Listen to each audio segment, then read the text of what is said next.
სააკაძე აი ეს თემა გააძევეს აქედან და სააკაძე აი ამისთანა ქართველებს ებრძოდა, ვაი ქართველებს. და მათ მოუგეს ბოლოს სააკაძესაც და ეროვნულ მოძრაობასაც მაშინ. რომ შეიძლება სხვანაირად წასულიყო ჩვენი ისტორია. აი ეს შიგნით შემოპარული ძარცველი და პარაზიტია ყველაზე საშიში.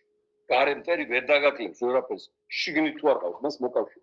ეს არც ასე როგორ შეიძლება ზულდეს ის ერი, რომელმა ერმაც ამდენი რაღაც მისამარარაობას.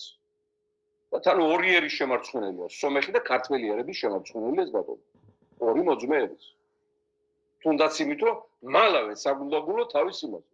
რა არის დასამალი?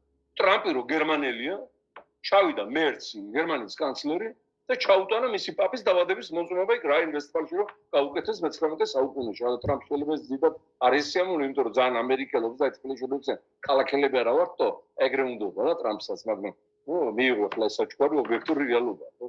რატომ ალავე? ვინ ჩაგრება აქ იმის გამო, რომ თქვათ ეთნიკური ქართული საქართველოს ყველა მოქალაქე ვართ თანასწორი ამბიციის შვილები.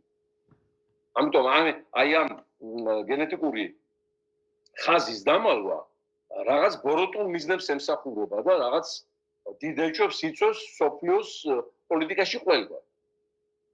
ახლა პრეზიდენტის მშობლები დამალულია. საქართველოს პრეზიდენტად წოდებული ამ ფეხბურთელი მშობლები არავინ არ იცის, ამოიღეს ყველა ვიკიპედიური და ყველა ბიოგრაფიული ცნობიდან. ერთადერთი პრეზიდენტა დედამიწაზე მისი მშობლებიც არ ვიცით თუ რა არის დასამალი.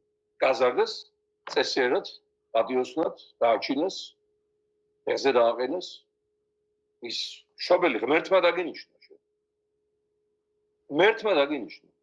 პატრონად, გამყოლად, ექსკურსია მძღოლად, აღზრდელად, პედაგოგად. მშობელს ხო ჩვენ არ ვირჩევთ. ღმერთი გვირჩევთ. აი აქ არც მშობელი უყვართ და რა თქმა უნდა არც დედა სამშობლო არ უყვართ. მათ ინტერესი არის ეშმაკის ვერცხლი.